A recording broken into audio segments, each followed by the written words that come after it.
Be sure to watch my TED Talk on londonreal.tv. This week on Silicon Reel, Matt Barrie, freelancer.com.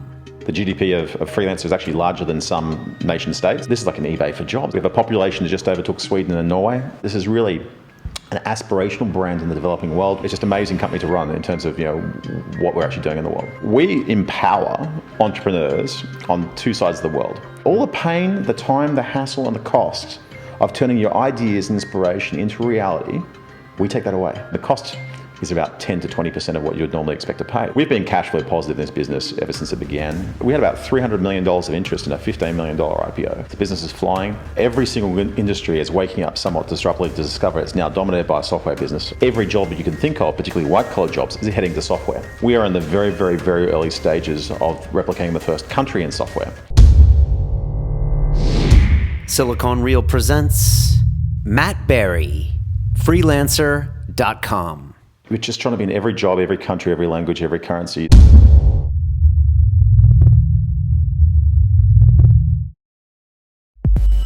In London, technology is the Silicon Roundabout. Introducing a new talk show dedicated to the people of the London technology startup scene. Silicon Reel. Each week, interviewing entrepreneurs, venture capitalists, financial technology, accelerators, and incubators in an exciting three-person format. Learn about the people behind the innovation. Locally filmed, locally sourced. Silicon Reel. It's about the people.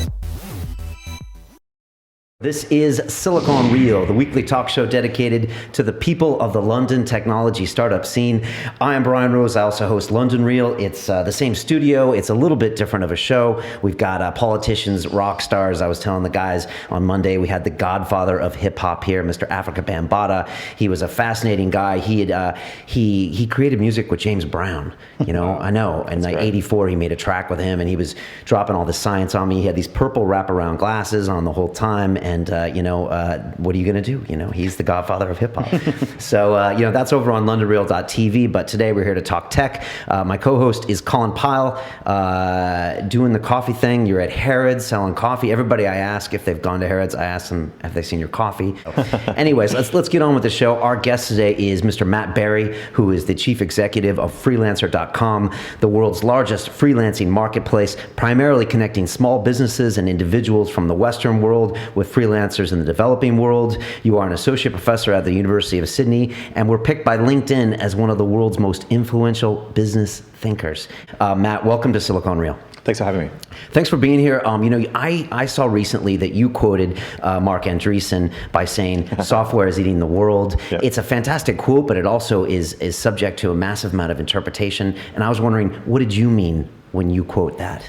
Well, I tied into the whole fabric of the story around freelancer. I mean, if you look out there, every single industry is waking up somewhat disruptively to discover it's now dominated by a software business, or about to be dominated by a software business. It's the largest direct marketing company in the world is a software company. It's Google. The fastest growing telecoms company in the world is a software company. It's Skype, which is part of Microsoft. The biggest bookseller, the biggest shoe seller in the world is a software company, which is Amazon, seems to be the biggest retailer in the world. And this all ties into the narrative of freelancer, because what it means, the flip side or the corollary of this is every job that you can think of, particularly white-collar jobs, is heading to software. And so what that means is that two people can potentially work any time of day on the other side of the world with each other collaboratively on a job.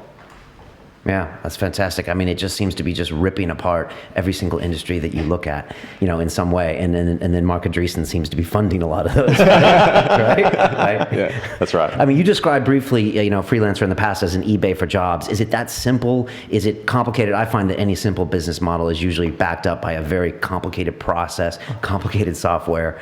Well, if you want to tie into the previous question, I mean, in a very abstract way, the way that freelancer fits into the software story is we are in the very, very, very early stages of replicating the first country in software. We have an economy, we have employers, we have workers, we have a GDP. The GDP of freelancers is actually larger than some nation states now. I think we're 180 3 out of 185 globally for GDP. We have a rudimentary financial system because funds go through us, etc. We have a rudimentary legal system, arbitration, dispute resolution, and we make decisions on a daily basis around things like that the governments would normally make decisions around, like should we raise the minimum wage in a particular area, and so on. So that's kind of the abstract way in which I like to think about it. We have a population that just overtook Sweden and Norway. You got 11 million right now? 13.8 million. Okay, all right. And growing. Half of Australia almost. We don't have that many of this. I mean, Australia's only about 4% of our business, but in terms of size of population, it's about half of Australia. Interesting. Yeah. When did you start comparing your company to sovereign nations? Is that something? Because I love it, but I haven't heard but that. It all went to my head. No. I mean, a few years ago, I just we were thinking about we kind of make jokes because it's such an amazing community. There's things just going on every day on the site. I mean, you've got 13.8 million people building things, building businesses, working, etc. And there are all sorts of crazy things that happen all the time. So it kind of there's always something going on in the community, and so we did kind of talk about it. Well, it's kind of its own little country. It's then I was thinking more abstractly about things that Mark said and so forth. I write a lot of columns for the press out in Australia and other places around the world and on LinkedIn. And it kind of hit me. It really is in an abstract way a very early stage of a country in software, and we have to make this a long-term sustainable business. We have to make institutions that will basically that you actually need to have in sovereign nations to actually make them survive for the long term. So things like using the community to curate, using the community to enforce the laws and regulations and make them feel like they're a part of it and so on. So that's kind of how I came up with the idea. You built this company through 12 acquisitions? 13 now. 13. Yeah. I was wondering if you could talk us through, the genesis of Freelancer, why it was necessary to make the acquisitions. Are you happy with them? Would you recommend other people to do that? Okay. So you want me to start at the beginning? I'd like to hear. Okay. So I mean, I used to run a very deep technology company. I ran a semiconductor business when I finished Stanford and came to Australia. Right. Okay. And we built integrated circuits that run on high-speed networks to detect patterns. So we would have like these large regular expression databases and scan for things like viruses or spam or what you could customize it however you wanted. And today the technology runs 180 gigabit per second, and the company sold to Intel last year after a long period of time.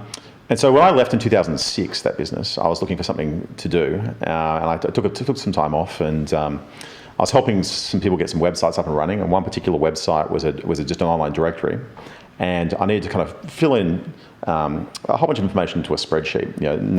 Name in one column, email address in the other column, URL in the other column for a whole bunch of shops for this online directory, and I thought what I'll do is I'll pay $2 per row in Excel. It's about 1,000 rows, pay about $2,000. And I'm sure some little kid would love, little brother or sister of a friend of mine would love to have $2,000 worth of work to work at home on a computer. I would have jumped at this years ago when I was a kid. And it was just impossible to find anyone. I mean, this sort of job, it's not something you can post as a full-time job. It's not something you go to a job placement agency. I really didn't know where to go. I just thought you had to ask around your personal networks to find someone. And after about 4 or 5 months, I just couldn't really find anyone. And in frustration, I went to the internet and I just typed in, cheap data entry or data entry online or find data entry freelancer. And I just found this website called Get a Freelancer. And this was a site run by a Swedish entrepreneur. It was a funny story. He lived on a fish farm in Vanuatu.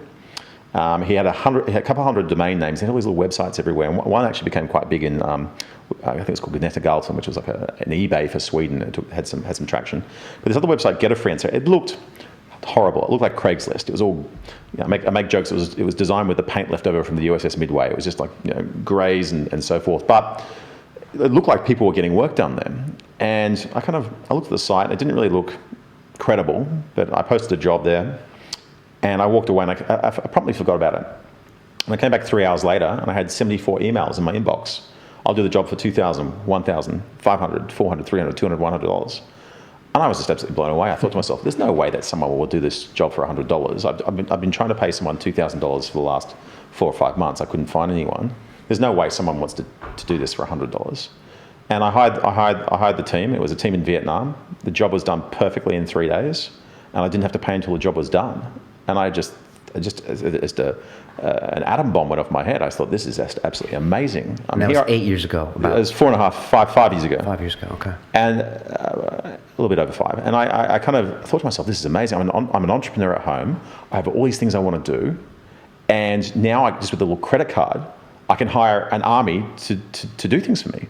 I can program, but I'm not a graphic designer, so I can get a graphic designer to do the graphics for any website I want to put together. I can get someone to do research on the internet. I can get someone to design a mobile phone app. There's all these things I can just do now, and and the cost. The cost is about 10 to 20% of what you would normally expect to pay, right? And it was just so empowering. So that was the first thing through my head. I thought, gee, there's all this business I can build now, just sitting at home. The second thing I went in my head was I thought, this space has to be huge. This is just, when you think about what are the companies you want to start that can be big opportunities, you need to have companies that are solving a problem. And this solves a real problem for me as a sole entrepreneur. It was just, I could now have a workforce inexpensively. And I thought, this is like an eBay for jobs. I thought, this is huge. And I thought, there are global marketplaces for products out there, Amazon, Alibaba, eBay, and so forth. Surely there's a massive category that's missing, which is a global marketplace for services. I thought seems pretty obvious to me. Now, back in 2008, 2009, when I was getting going, it wasn't immediately obvious, right? And I'll come back to that in a second. But had Tim Ferriss already written 4 Hour Workweek? Because that's the first time I heard about outsourcing. But that was a long time ago. He did. And there's a lot of really interesting insights from that book, actually, and I encourage everyone to read it if you haven't read it. What year was that? 2002, 2004, 2005? I can't remember. It was much earlier. Fairly early. But I thought to myself, global marketplace for services, surely this must be a big space. eBay for jobs, why hasn't eBay done this? And that's I thought, I need to get into this space. So I started off writing my own website. So I had a site called biditout.com, and ironically, I was hiring freelancers off Get a Freelancer to copy Get a Freelancer, because I could do the programming, but I couldn't do design. So I was hiring graphic designers and so forth. After a few weeks, I've had a rudimentary site. I was kind of figuring out how the whole business model worked.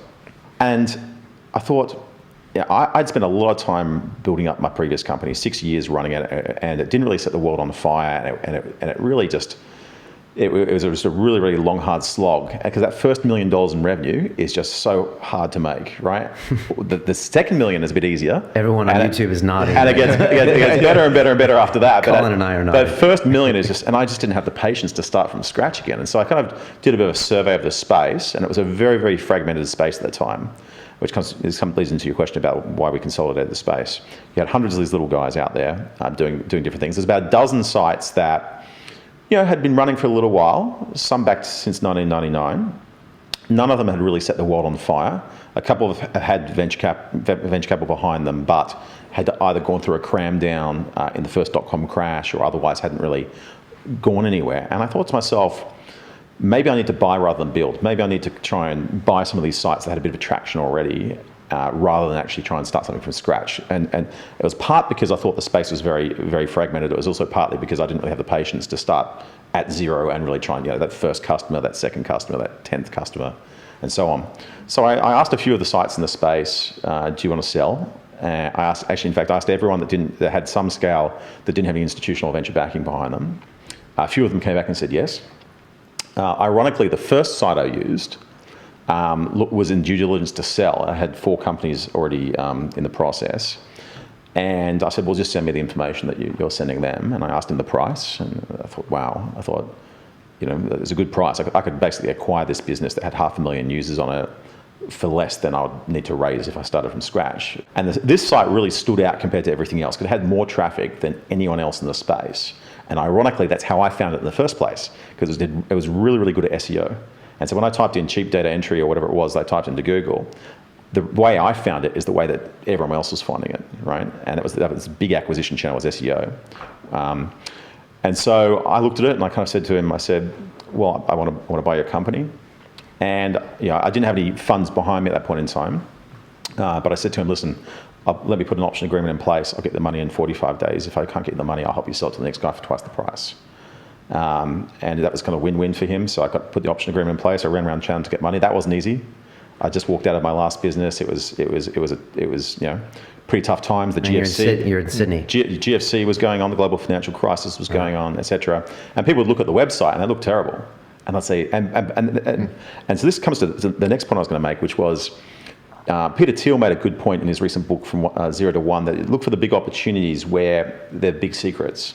So these are secrets that maybe other people aren't really aware, or something's taboo, they can't really talk about it, or it's just against common belief. Look for these opportunities where you're almost you're like a maverick. You're going against what the conventional thinking is. And in this particular case, in 2008, it wasn't obvious that you could go online. It wasn't obvious that the concept of going online to hire someone to maybe build a website for you, where the freelancer doing it was in Bangladesh or Pakistan or whatever, was going to work. And so back then, in 2008, really, you talk to people about this idea, and they said this is nuts. It's not going to work. What year did you actually realize this is going to work? When did it turn, or when was that tipping point? So it would have been around. A few things happened that really gave a big bolster of confidence. I mean, what got me out of bed in the morning when I first started was I just thought intuitively a global marketplace for services is surely that's a big category. But of course, it's very tough. I just walked out of my last business. That hadn't gone so well. Eventually it did sell. It was one of those what they call dark moments being an entrepreneur. And so I just thought, this site's got a lot of traffic, there's a lot of problems with it, I can fix it up, and surely that's going to just raise the revenue a little bit, right? And I thought, yeah, there is this kind of ultimate big goal to build an eBay for jobs, but I really, to me back then, it didn't really seem that was actually reality. That was kind of like a big blue sky sort of dream. But for me, it was like, I can definitely improve it from where it is now. So I started fixing things up on the site, just reskinning it from something that was just horrible design to just very basic. And so when did it kind of feel like there was traction? Like 2011? Well, as soon as I did that, the revenue doubled. So I did that in the first week, okay. Right? And then it was like, wow, that's pretty interesting. And then I used that to hire a few more people and so forth. And then there were a few really pivotal points. I mean, one of the pivotal points that happened early on that kind of opened my mind up was, I don't know if you know Tom Friedman. He wrote The World is Flat. He's a New York Times editor. He's great, really smart. Fantastic guy, amazing guy. So he does a lot of commencement speeches and a lot of public speaking. And all of a sudden, one day I woke up in the morning and there was the blogosphere was alight with this quote that he'd just given at a dinner for Intel graduates. And it was like, if I have a spark of an idea today, I can get that prototype. I can get the prototype of my idea designed in Taiwan. I can hop over to China and get it mass manufactured, right? I can go to Amazon.com and I can go get the logistics and so forth sorted out. And I can go to freelancer.com and get my logo and my back office done. And I thought, wow. And this is 2010, he said? It's about 2010 or so, okay. Yeah. And it's like, wow, Tom Friedman, who wrote The World is Flat, said that about the business. Oh, this is wow, this is amazing, right? That's the first book I thought of. He kept on repeating it every time he spoke. The quote got bigger and bigger, and it tied in. I can go across to Twitter, I can do this, I can go to Facebook, I can do this, etc. I can go to freelancer.com, and then it's like, wow, if he's talking about it, this is great, and that was really just the community. Like we started using the platform to run competitions to promote the platform, so we're crowdsourcing our own marketing, and we'll get these videos in from around the world where people in India were doing crazy things. In the Philippines, they'll cover 40. We had this competition called Expose Our Logo, which is download our logo, print it out, and promote it in your local area. And I put some money into it, and I thought, okay, well, it'll be interesting to see what the community does for marketing. And we got this video from Bangladesh, from Rajasthan, where these freelancers assembled 3,000 villages, printed 3,000 t-shirts, 3,000 bandanas and flags under the 2,400 square foot sign, and marched 3,000 people into a stadium to teach my website on laptops.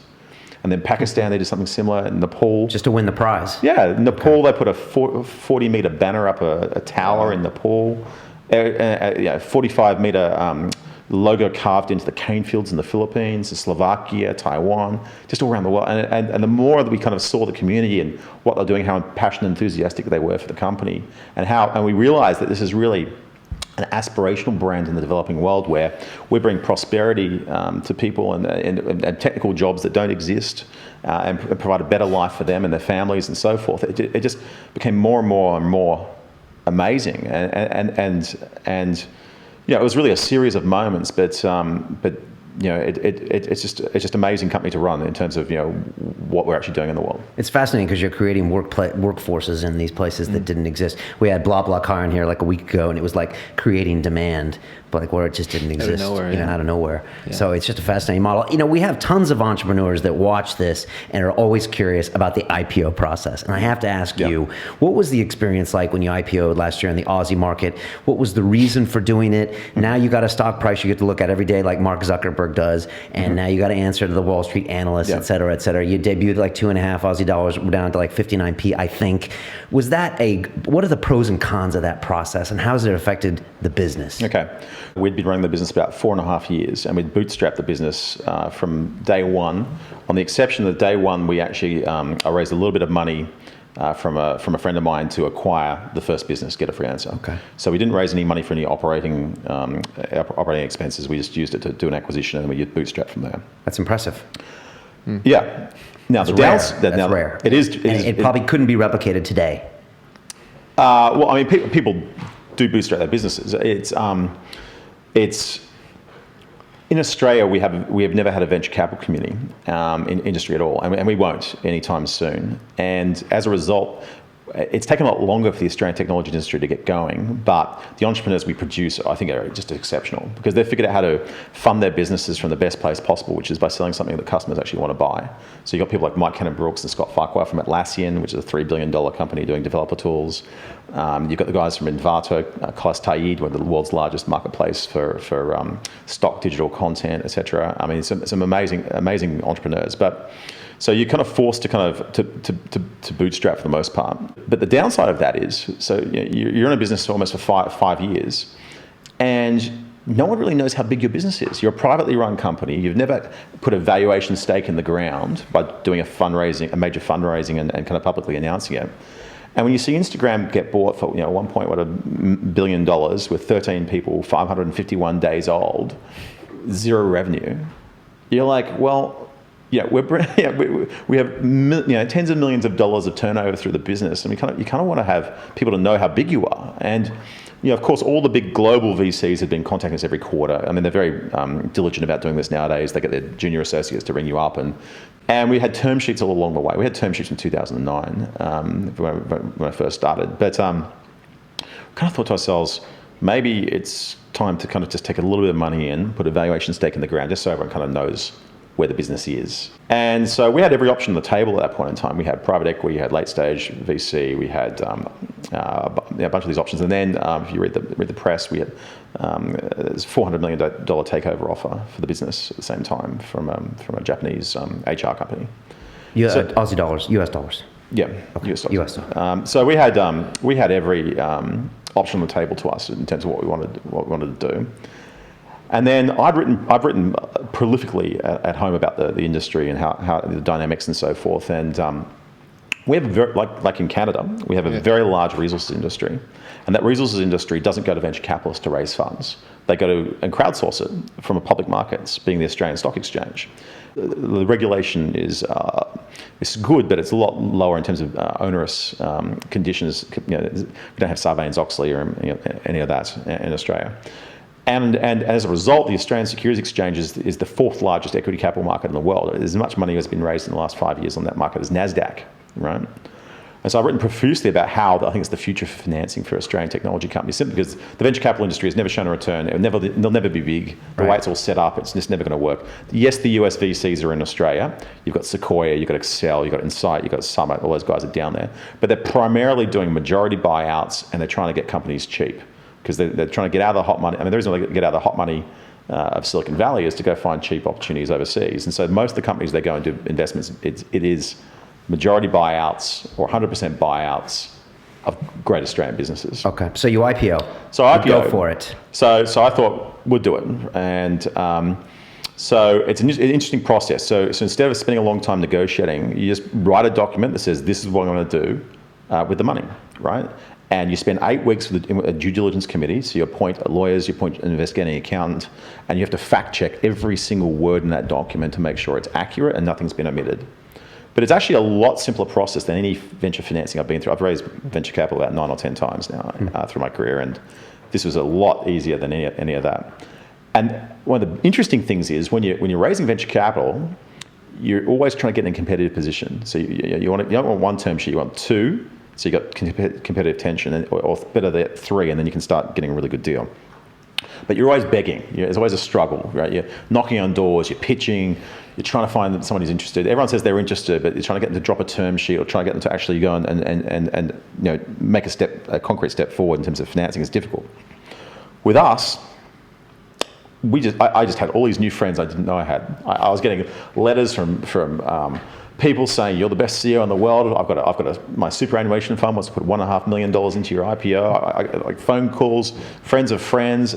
We had about $300 million of interest in a $15 million IPO. So it went well. It goes up the first day. So the issue price was 50 cents. It was kind of my Justin Bieber moment. Twitter was IPOing at the same time. They had their big bird out the front of the New York Stock Exchange. Okay. We tried getting our bird out the front of the ASX, but the building owner wouldn't let us do it. So we had a neon sign in the window of our bird.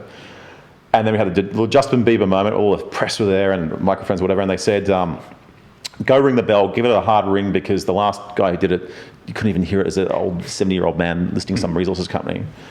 And I was trying to look for the share price on the actual screens. I was looking at the issue price of 50 cents. You're looking for something fairly close to that. And I couldn't see it. All I could see was 2.50.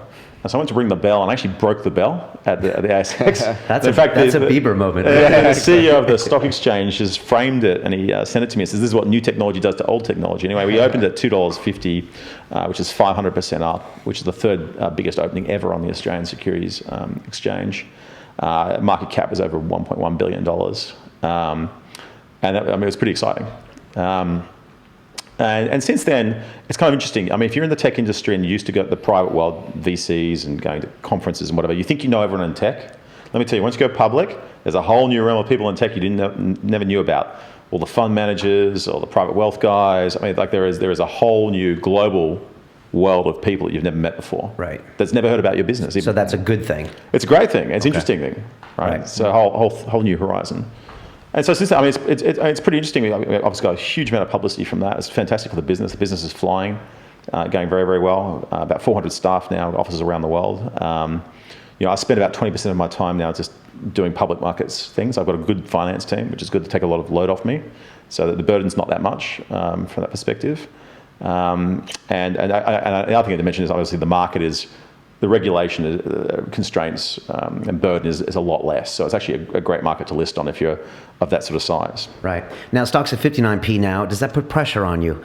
I mean, Ben Horowitz just put out his book, The Hard Thing About Hard Things. I read that on the plane, actually. Yeah, it's a great book. I listened to it. I'm doing a Andreessen Horowitz PR tour here. This is sponsored by Andreessen Horowitz. But, he talked about his company's stock price going down, down, down. He actually raised public money after the crash in NASDAQ in 2001, because that was the only market. But now you got to wake up every morning and deal with a 59p price when you started at 250. Does that change the way you do business? Do you have to? Yeah, our stock price is extremely volatile. It's been up 25% in the last 3 days, right? I mean, it goes up. It's a great stock for trading because it's just all over. I mean, the business fundamentally is going fantastic. I mean, the revenue is way up. Projects are way up. We're a very transparent business, like any marketplace. You can watch the numbers tick over on the website. If you wanted to build a financial model, you can scrape the data off the website. The business is very healthy. It's going extremely well. What the stock price does, the stock price does. It's a very very small free float. So we only listed 6.9% of the company. Right? So what actually happens up or down on a daily basis with the stock price is really somewhat irrelevant to the actual business, right? From our perspective. Okay. It's only relevant if we actually want to do a placement or what have you. But, we've been cash flow positive in this business ever since it began. This year I'm putting the pedal to the metal a little bit harder just because it's post-IPO and we built out big offices in Manila and Sydney, Vancouver. We've got an office now in London and so on. But this is the business. We don't need financing to run. We bootstrapped it for 5 years. So in retrospect, it didn't really affect you that big. Okay, now you got a public ticker. You were exposed to much more global investors, but you didn't really need the money. You raised a little bit. Yeah. But it's an interesting story for people listening. Great PR, right? Yeah, Oh, it's fantastic PR. Interesting. Yeah. You outsource stuff. You have in the past for your businesses. Yeah. When you hear him talking about freelancer, like what are the things that pop in your mind? What's your experience been with outsourcing, et cetera? Yeah, I think for me it seems like it'd be a nightmare in terms of dealing with all the problems that would happen. Because I guess you talk to maybe 10 people for me that have outsourced, and I'd say relatively small percentage have a positive experience. But the ones that do have a positive, it's like amazingly positive, and they're there forever. And maybe I'm talking to the wrong group of people. I think you definitely are. Yeah, and maybe some people, I think now it's amazing how cheap people can get. You say it's 20% of the actual price roughly, but they'll still try to save 5% and not pay your fees or whatever they are. And so people often go around and try to use some dodgy site and end up getting a horrible job. And I'll put my hand up to I've tried a few different places and tried a few different jobs. I haven't tried freelancer.com, although people that I've worked with on companies have used freelancer.com for a few things and been happy. But yeah, you get a lot of disputes. Let me tell you about fundamentally what we do. We empower entrepreneurs on two sides of the world.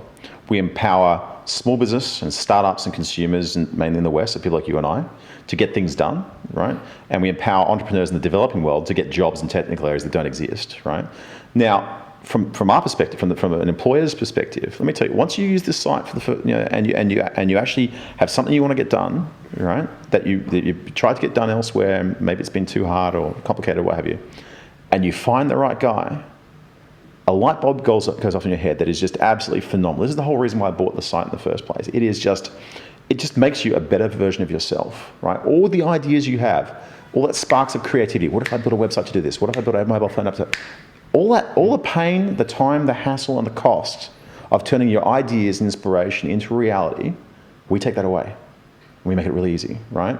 And once you find the right guys or girls that are working for you, you'll never, ever, ever fire them. The reason why is you only pay on demand. The price is so good that it's just amazing. And they're always there. So, the future is going to be, we're all going to have a personal area network of people assisting us, making us a better version of ourselves.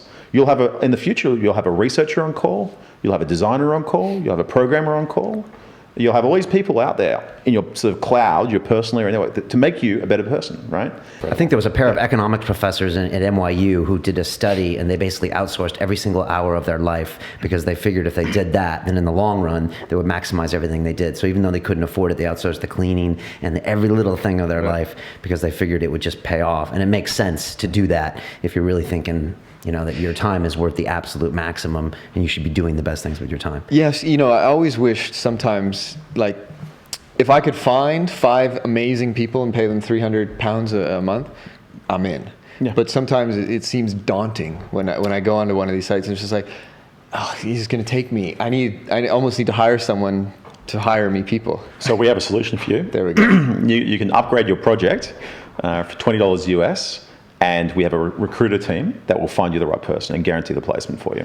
So you say, whatever you need, and our team, it's a global team that speaks about 10 languages, and they'll go off and find whoever you need, no matter where you are, what language you speak. Like a personal assistant of that site. I could see that being happy. Because like you said, there's a vocal minority on both sides that are either super happy or not so happy. And I think you probably need that assistant. Trustpilot is a website here, and I checked your reviews out, and they have mixed reviews. They have some people complaining. You probably know this. I'm sure you're combating this. We have 13.8 million customers, so there are always people very, very happy. And there was 33 reviews, and there was like 6 bad ones. But and they were like, the fees are too much. There's people copy and pasting their resumes, and they're not happy. But as you know, with every startup around here, everyone's so focused on consumer service and answering the comments and answering the replies. So what do you do when you go to Trustpilot and it's 1.5 out of 10, and you're like, this isn't fair? Can you combat it on a micro level? There's some issues about that particular site and kind of the reports on that.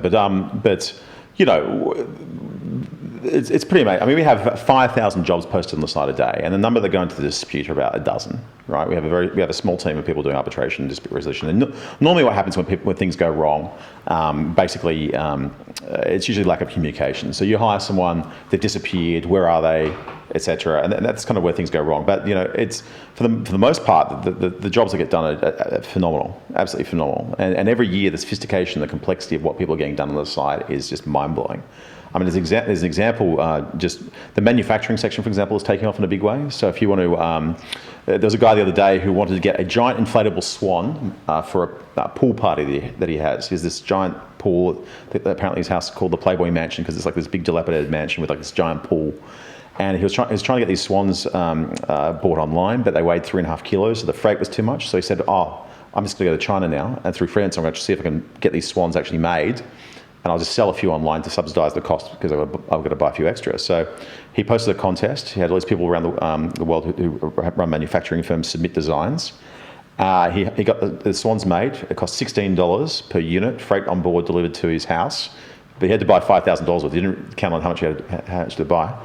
He got the box designed for about $100. He got the website done for about $250. And now he sells them online at giantswan.com for $100 each. He's making $1,000 a day selling these swans. Didn't even have to touch the product, right? And in fact, he's now done a second design, and he's selling giant flamingos at giantflamingo.com, right?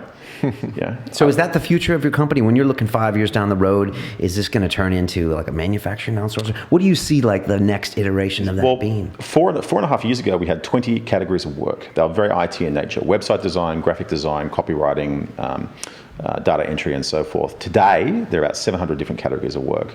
Aerospace engineering, biotechnology, manufacturing, genetic engineering, electronics engineering, you name it. And really, as the internet and technology is getting more and more advanced, and the internet is becoming higher bandwidth, and the human-computer interaction is getting better and better and better, the types of work and the sophistication of the work that people can do with each other, even though they're on different sides of the planet, is getting better and better and better and better. And I don't know kind of where it ends up, but immigration goes to zero. Is that it? I mean, that's what Friedman would say. The world is completely flat. We're all into virtual reality, and we're using freelancer.com to get shit done. That's what who knows, man? Maybe I don't know. They say virtual reality is the next platform.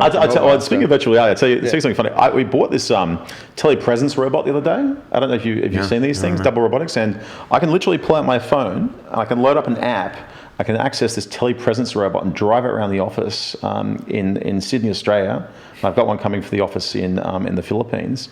And check on everybody. And not just that, you can actually communicate. You can actually talk. It's streaming video, streaming audio. Now, what if someone's working there and they're like, here comes Matt's robot? They'll talk to me, right? It's quite late at night here in Sydney, so it's probably a bit difficult for me to literally just drive it around. So maybe the future is a combination of freelancer and like these telepresence. That's hilarious. Are you guys in the US? Do you have offices there? And 50% of our employers come from the US. We don't have any offices there. We got offices in Canada. Do you need offices in the US to do what you do? Ultimately we probably will. We've got offices in Manila, Sydney, Buenos Aires, London, Vancouver. Okay. It's about 400 staff. And big goals, you said a foot on the gas, just I'm thinking for the next year, 2 years, 3 years. What's big priority for you? Is the tech, getting the tech refined, or? There's definitely a long way to go with the product, right? Just getting on all the, there's a whole explosion in platforms now. You got mobile coming up soon as wearables. You guys are on mobile. We're on mobile, but the offering is building out. It's still a long way to go on the offering. We're just trying to be in every job, every country, every language, every currency that we can be, and make the site easier and easier to use, and making sure that the collaborative tools you have that you can work together get better and better and better. So we want the experience to be better than actually working with someone locally. Right. Yeah, I think the best thing is to get people talking and get the video and get the virtual, because then people seem to work great. When it's just an email link, there's no relationship and stuff. We've had that experience. Matt, we ask everyone that comes on the show a few questions at the end. I want to hit you. If you could make a phone call to the 20-year-old Matt and give that young man a bit of advice, I'm guessing you weren't at Stanford yet, what would you tell him? What advice would you give him? Well, the funny thing is, I have no regrets about anything I've done. I just the only thing I wish in life that was maybe a bit different is maybe I'd done things a bit faster. Like I sponsored the National Computer Science Summer School, where you have the best and brightest come and learn how to program or improve their programming. And these kids today, at the age of 15, they're doing what I was doing in university in third year, right? It's just. And I remember when I was a kid, and I thought, these adults, they're dumb. This is easy. Anyone can do it. Now, I feel like I'm the dummy, right? I feel like it's just technology is growing exponentially, and just to keep up with everything that's going on is just incredible in terms of how much you have to dedicate to it. And I just think, just go and do it, and take risks. No risk, no return. But the only regret I think I have is just I wish I did things a bit faster. Okay. Was that a big move when you went to Stanford and spent time in Northern California? Was that a pivotal moment of your life? No, that definitely was. Okay. Just brief story. I mean, one of the first subjects I did was a subject called IE 273, which was technology entrepreneurship, and you put 40 people in the room, 10 teams, four people per team. One guy's the CEO, one guy's the CTO, one guy's the VP of marketing, one guy's the CFO, CTO, CEO, head of sales marketing. And you write a business plan and you pitch to real world venture capitalists, and that's your mark, right? And I turned up, and I went to Stanford basically because I was going to do a PhD at MIT in robotics, and I didn't get in. But I got into Stanford, I got into Cornell. I thought, oh, well, I'll go to Stanford. But this is before the first dot-com boom. This is 1997, right? So this is just the beginning of the boom. And I was like, oh, it's a nice campus. I guess go here. It's my plan B. Good plan B. In this class, good plan B. Ironic. And so in a master's for electrical engineering, they had you taking a business class. You could take cheese making. Right. Okay. Right. You could take anything you want. Californians. It's American school system, right? So I'm in this class, and this guy comes in and he goes, my name's Ken, and I did this class 4 years ago, and I didn't know what I was going to do, but everyone in Silicon Valley wants to know what you do in this class because Yahoo started in the class, Excite started in the class. I'm like, wow, okay. And he goes, well, I didn't know what I was going to do, but this guy came up to me and gave me $1,000. He said, I will write this business plan for me, and I'll give you $1,000. And he said, what's the plan? And he's like, oh, it's a mail order battery company. And he goes, I don't want to do that. That's boring. I'm an electrical engineer doing my MBA. I don't want to do that. And so he thought about it, and then 2 weeks later, there's a deadline to come up with an idea, and he didn't have an idea. So I'll take the $1,000. I'll give $100 to my teammates. I'll keep $700 for myself. Anyway, he said, I did this mail order battery business. Anyway, it became 1-800-batteries.com. And at the time, he goes, the business is now worth $75 million, and I'll fund 4 teams $250,000 each. And the guy backed me will fund 4 teams quarter. All of a sudden, you're at the back of the class, and you're just like, what's going on in this class, right? And it's pretty amazing because we all worked on different ideas, and at the end, you pitch to real venture capitalists, and they're all very, very famous venture capitalists that you know today that work at all the big firms. Back then, we didn't really know who they were. But the market capitalization in total of all the companies that started in my class, just one class, in 1 year, today is subsequently, from 1997 to now, is somewhere around $40 billion. Just from 40 people in the room. Fascinating how Stanford attracts that entrepreneurial spirit. And I mean, if they did a study between MIT and Stanford, I mean, Stanford must have 100 times the market cap of companies that kind of. It is. Because it's in the spirit of the university. It's. Well, what they do is they attract the best and brightest from around the world. So does MIT. But then they give them the encouragement and the framework and the whole mindset that you're to go out there and start a business, right? That's a big So if you do your difference. PhD, first year you're selecting a supervisor, second year you're doing some research, third year you're writing a business plan, fourth year you get your financing lined up, if you make it to fourth year, right?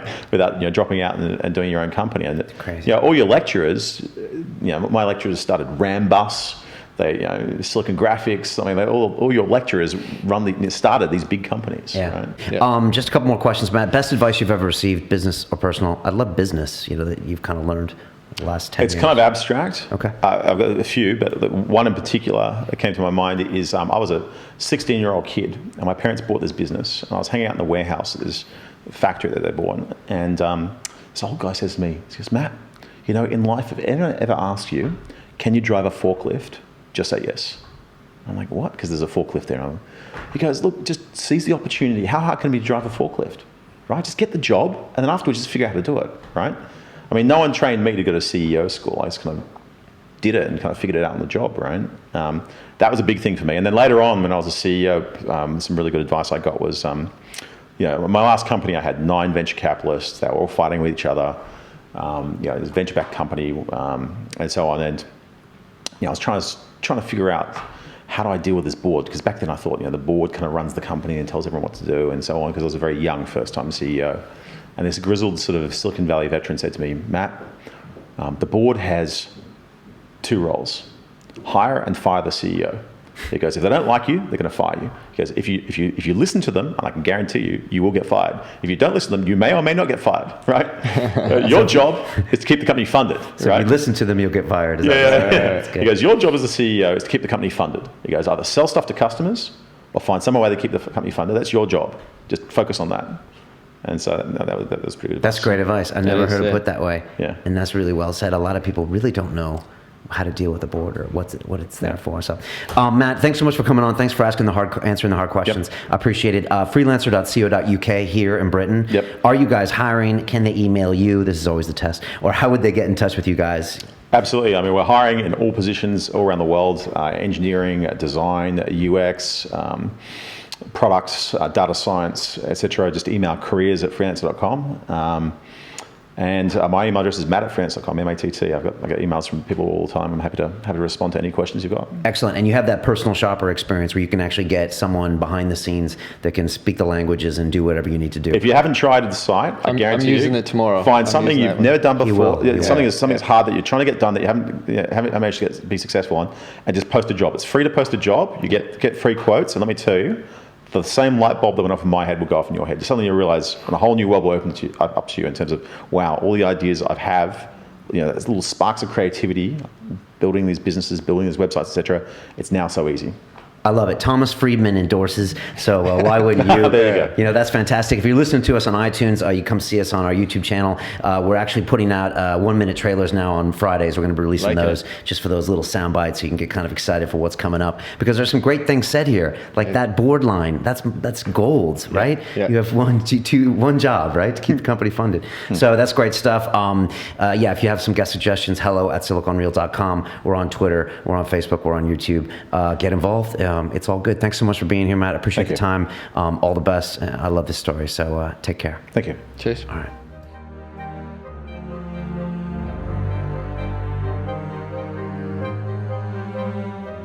This week on Silicon Reel.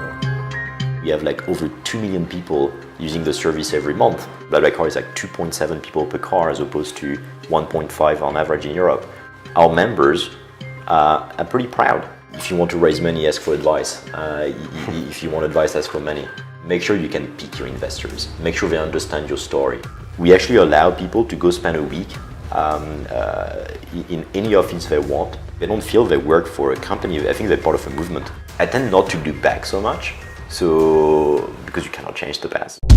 On Monday, Silicon Reel presents Nicolas Brousson, BlaBlaCar. If our choice was to be profitable today, we would be missing out on something much bigger.